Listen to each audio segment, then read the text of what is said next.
ഏലക്ക വില ഉയർന്നതോടെ മോഷണം വ്യാപകമാകുന്നു. പച്ച ഏലക്ക ശരത്തോടെയാണ് മോഷ്ടാക്കൾ കവരുന്നത്. രാജകുമാരി, ബൈസൺ വാലി മേഖലകളിൽ കഴിഞ്ഞ 2 ദിവസത്തിനുള്ളിൽ 3-ൽ പരം കേസുകളാണ് റിപ്പോർട്ട് ചെയ്തത്.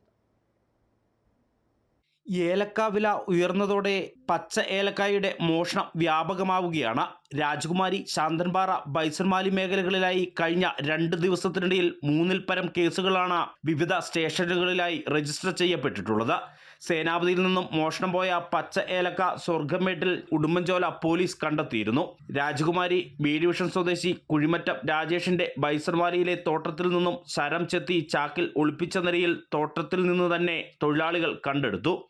ഇതിനിടയിലാണ് ഇന്നലെ വൈകിട്ട് രാജകുമാരി ബിവറേജിന് സമീപം പിക്കപ്പ് വാഹനത്തിൽ പച്ച ഏലക്കായുമായി ഒരാളെ നാട്ടുകാർ പിടികൂടിയത്. സേനാപതിയിൽ നടന്ന പച്ച ഏലക്ക മോഷണത്തിൽ തമിഴ്നാട് തേനി സ്വദേശി മുരുകനെ ഉടുമ്പൻചോല പോലീസ് അറസ്റ്റ് ചെയ്തു. പച്ച ഏലക്ക മോഷണം വ്യാപകമായതോടെ പോലീസ് നൈറ്റ് പെട്രോളിംഗ് ഉൾപ്പെടെ വർദ്ധിപ്പിക്കണം എന്ന ആവശ്യവും ശക്തമാണ്.